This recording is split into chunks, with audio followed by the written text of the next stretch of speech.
Good morning everyone. I hope you are following a video what I sent yesterday about the meristematic issues. I hope you understood that one.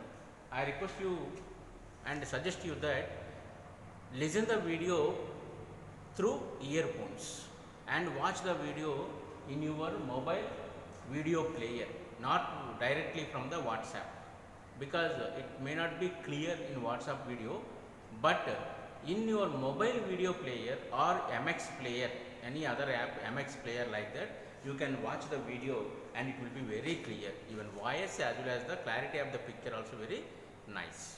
Okay, I hope you are all doing well, and I have received some of you have sent me that homework, very good, and still most of the people haven't not sent the homeworks, because they may not do that homework or they are not following. Please, everyone should follow the lessons what are going on in online. Okay, so with regards of this lessons, today we are going to discuss about the permanent issues.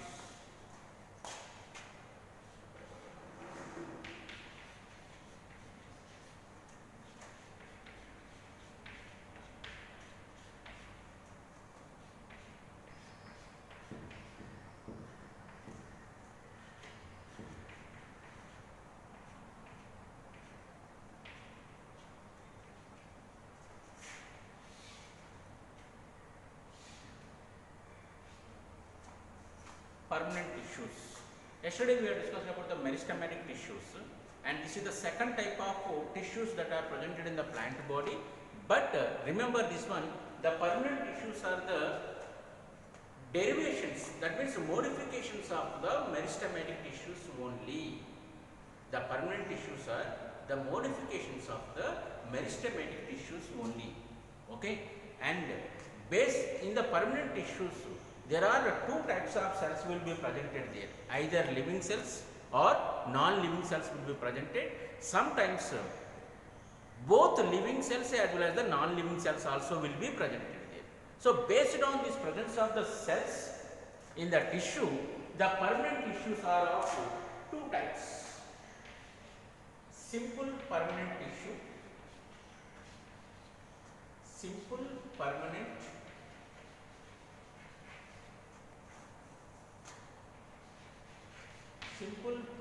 tissue, and complex permanent tissues.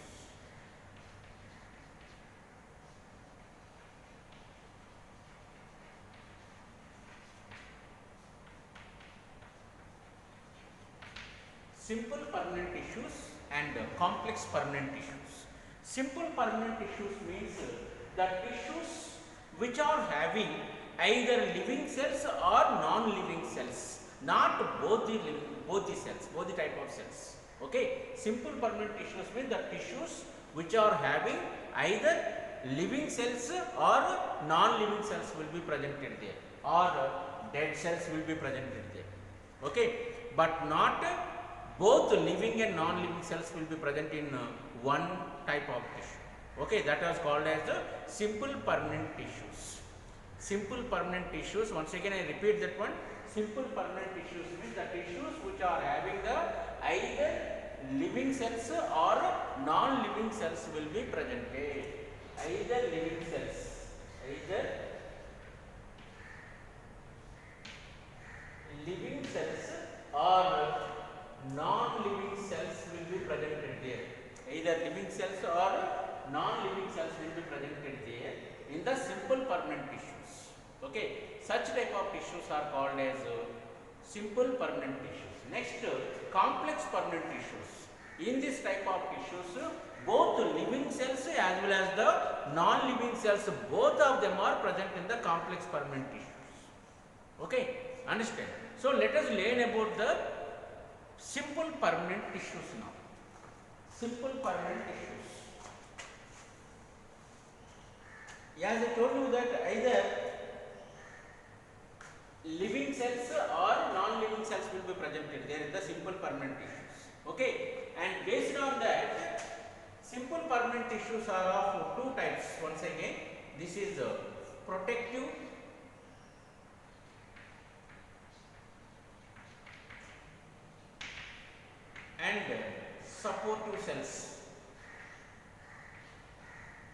supportive tissues, protective tissues, supportive tissues. The simple permanent tissues which can protect the plant, the simple permanent tissues which can protect the plant are called as protective tissues, and the simple permanent tissues which are very much supportive for the metabolic activities of the plant, those tissues are called as supportive tissues. Okay, so based on this, protective tissues are of two types. Once again, protective tissues are of two types, that is epidermis and cork. Epidermis and cork. Epidermis, the outermost layer of the plant. Suppose if you take a plant like this, on the plant, the outermost layer, this is called as bark. The outermost layer, this is called as bark. The outermost layer which covers the complete the plant, stem, leaves, roots, fruits, whatever the outermost layer is presented there, no, that is called as epidermis, and that is formed by the simple permanent tissue, and it is a protective tissue which can protect the plant from external injury. Okay, and this is maybe as a sometimes it may be useful for exchange of gases like stomata, and sometimes it will not allow the oxygen to escape from the plant and water to not to evaporate from the plant. That is because of the cuticle, and these are the modifications of the epidermis. Okay, epidermis is the one of the protective layer, protective cover of the plant. It is protective in nature. Next one is cork. It is also a protective layer, and it is completely having the dead cells. This cork is also called as phellum. The cork is also called as phellum, and this is very much protective cover, and which is mostly present in the stems of the dicot plants. Stems of the dicot plants, you can find the cork or phellum. It is also protective in nature. Okay, and next come to the very important topic of the simple permanent tissues, that is called supportive tissues of the plant. Let us discuss.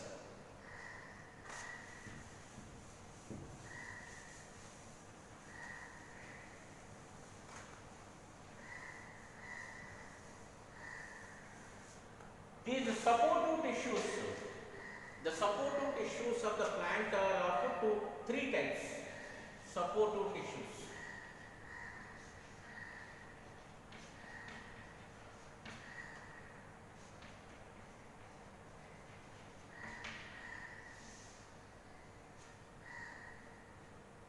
These are of three types, that is parenchyma,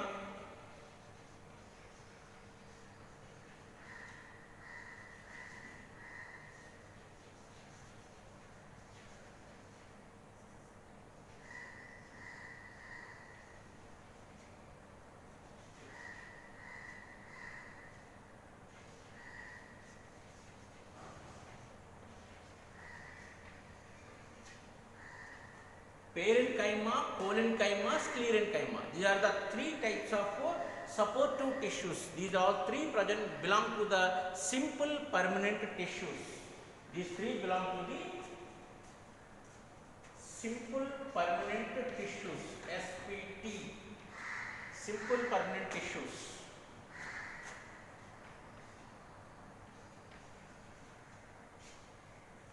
So supportive in nature means they will be supporting for the metabolic activities of the plant. Whatever the activities going on in the plant body, these three tissues are very much supportive. Supportive means helpful for the plant. Okay, let us learn one by one of these three. What are the three here supportive tissues? parenchyma, collenchyma as well as the sclerenchyma. They are the three, and let us learn about the let us learn about the parenchyma.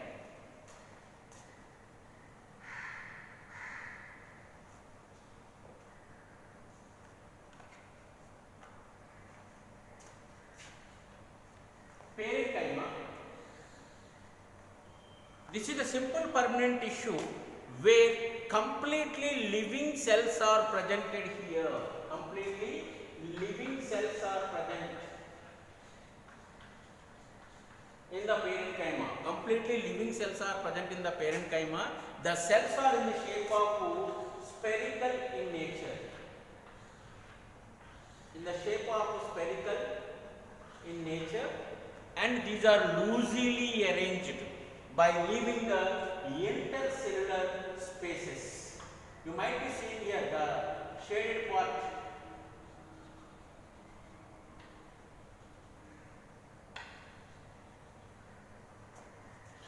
Intercellular spaces.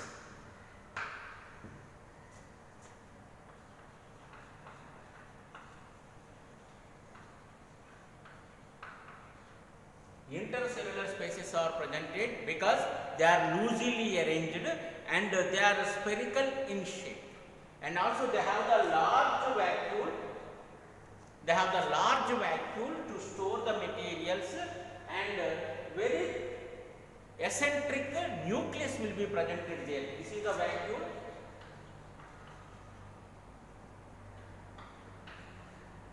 This is nucleus. Eccentric means not in center. Eccentric means not in center. Okay. Eccentric nucleus will be presented, and a large vacuole is presented, so that the major function of this parenchyma is storage. Storage of the food material, storage of water, as well as the storage of gases. That means air. So, in the major function of this parenchyma is storage of the materials. That's why it has the large size of vacuole, the parenchyma. It is very, very important tissue, simple permanent tissue for the plant. Only living cells are presented here, and they have the thin cell wall. And most of the parts like leaves, young stems, roots, fruits, branches, everywhere in the vascular bundles, everywhere this parenchyma is presented. If you take a tree and cut the tree horizontally, you might be finding this one. Horizontally, if you cut this one, middle, this is the central part of the tree trunk, and this is called as pith. And this is also composed of parenchyma cells. This is also composed of parenchyma cells. Okay, understand? And the major function of the parenchyma is, let us discuss the functions of the parenchyma. The major functions of the parenchyma is storage of the food material. Like in the potato tuber, the inside, the white color material will be presented, the carbohydrate, the starch, the food material, the starch that is presented in the plant, that is stored in the potato, that is in the cells called as parenchyma cells. Okay. And next, some of the plants are having the, especially the water plants, what we call them as hydrophytes. Hydrophytes, the water plants.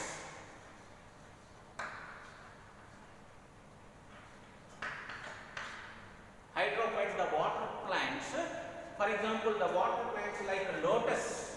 When you see the lotus,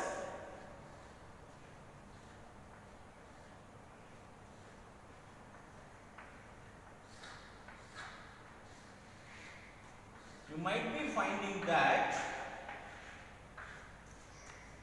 the lotus or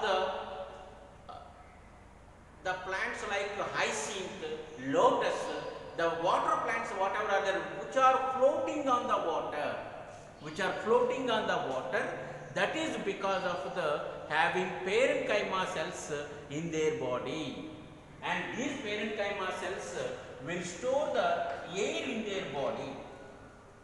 The parenchyma cells that are present in the hydrophytes, where they store the air to help the plant to float on the water. Such parenchyma is called as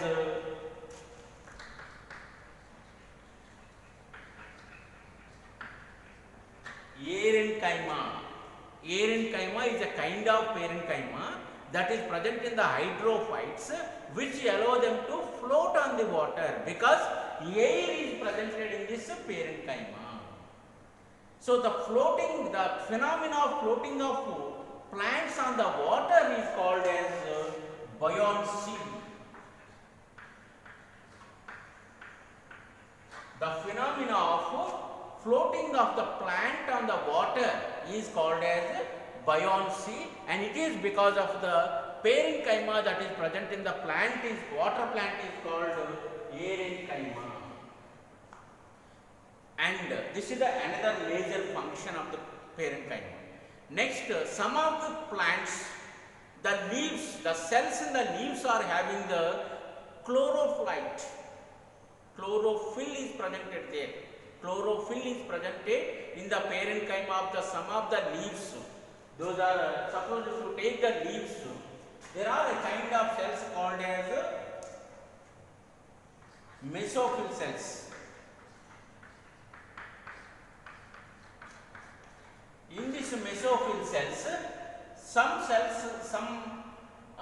parenchyma cells, these are the mesophyll parenchyma cells, these cells are having the chlorophyll in their structure. Chlorophyll is there in their structure. So because of this chlorophyll is present in those parenchyma cells, so they are very much useful for preparation of the food. They conduct the photosynthesis process and they help in the preparation of the food.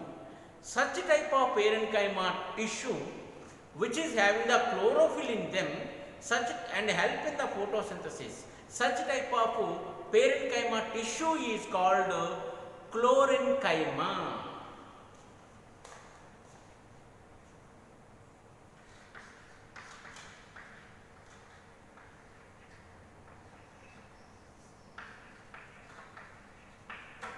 So the parenchyma having the living cells in it, and these are primarily useful for storage of the food material, storage of water, storage of air. Okay, and these are all very much protective in nature, and some of the parenchyma like aerenchyma that is present in the hydrophytes will help the plants to float on the water. So the phenomenon of the floating of plant on water is called as buoyancy. And some of the plants are having the particular cells called as the mesophyll cells in their leaves, and these mesophyll cells are made of parenchyma, and these are having a specialized photosynthetic pigment called as chlorophyll, and they conduct the photosynthesis and help in the preparation of the food. So such type of parenchyma are called as chlorenchyma. These are the major functions of the parenchyma. Let us go for collenchyma now.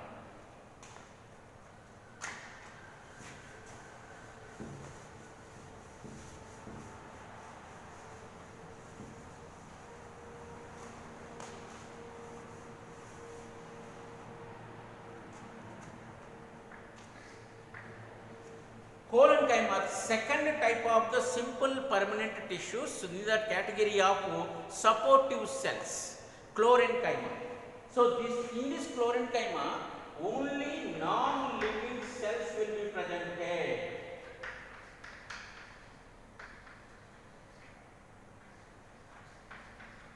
In this, only non-living cells will be presented in the collenchyma, and collenchyma is mostly present in the leaves, branches and stems of the dicot plants. Stems of the dicot plants. This collenchyma is not present in the roots and the stems of the monocot plants. Here, what is the meaning of monocot? Dicot.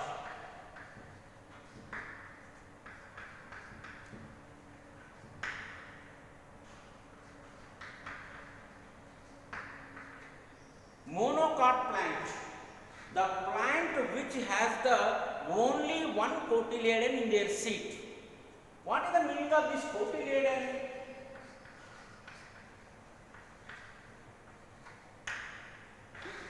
It is a stuffy food material which helps to the plant, which provide the plant food, which provide the food to the plant until the plant prepare its own food. That is called cotyledon. So, if a plant in the seed of the plant is having only one cotyledon, that is called as monocot plant. If the seed of the plant is having the two cotyledons, then it is called as dicot plant. Okay. So, the collenchyma tissue is present especially in the leaves, branches, young stems and stems of the dicot plants. But this collenchyma is not present in the roots and stems of the monocot plants. Okay. This is very important, remember it. And the cells are polygonal in structure, rectangular in shape sometimes, and these are compactly arranged.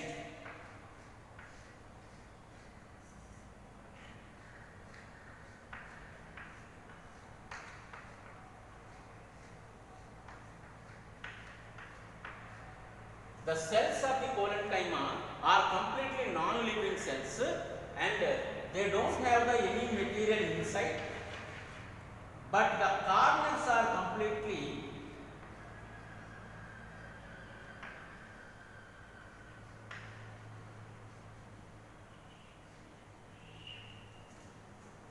you might be seeing here the corners are thick because a carbohydrate called as a pectin is presented here. A carbohydrate called as a pectin is presented in the corners of the cells. That's why the corners are very much thick. These are completely non-living cells.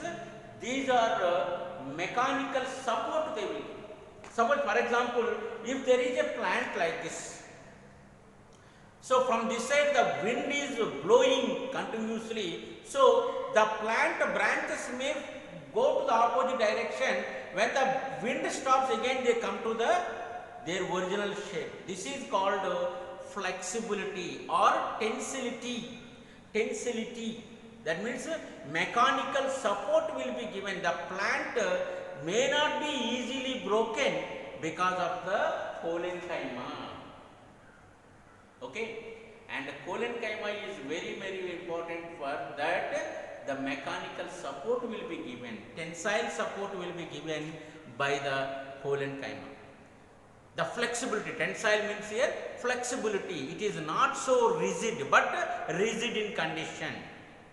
That is the magic of collenchyma. Because of this collenchyma, it is easy to bend the plant, but not easy to break it. Be careful. Okay, very important thing. And come to the next one is sclerenchyma. The sclerenchyma, completely dead cells will be presented here. Let me explain about the sclerenchyma.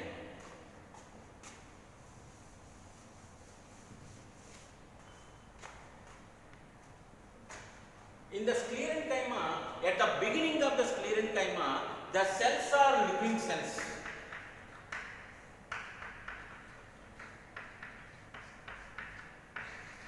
At the beginning of the sclerenchyma, the cells are living cells. When the sclerenchyma gradually maturing, the living condition of the cell, the living parts of the cells will be lost and the living cells will become dead cells. Finally, the sclerenchyma is having the dead cells completely, dead cells. And there are two types of cells we can find in the sclerenchyma tissue. That is fibers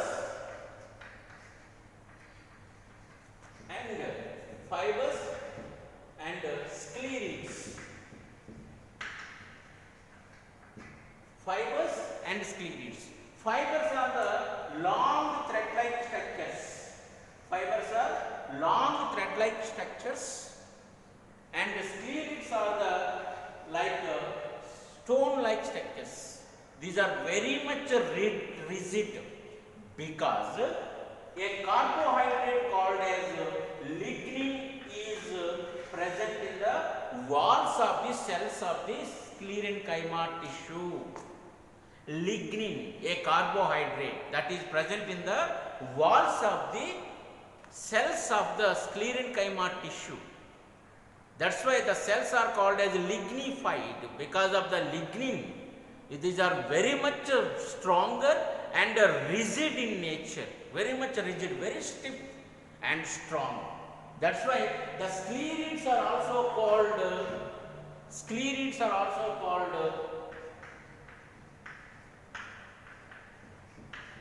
stone cells. Sclerids are also called stone cells. They are like a stone.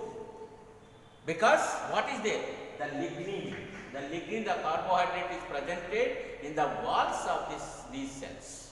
That's why these are called stone cells. Which one? The sclerids. And the fibers, these are the thread-like structures, and these are also very much stiff and rigid. And mostly these fibers are useful for making the ropes, making the mats, door mats, gunny bags. These are all prepared, which we are using daily in our life. These are all prepared by using the sclerenchyma fibers. Okay, and sclerenchyma is presented mostly in the stems, roots, and seeds and nuts. The seed coat as well as the nuts. In these areas, the sclerenchyma is present. Okay, and next we are going to discuss about the complex permanent tissue. Thank you.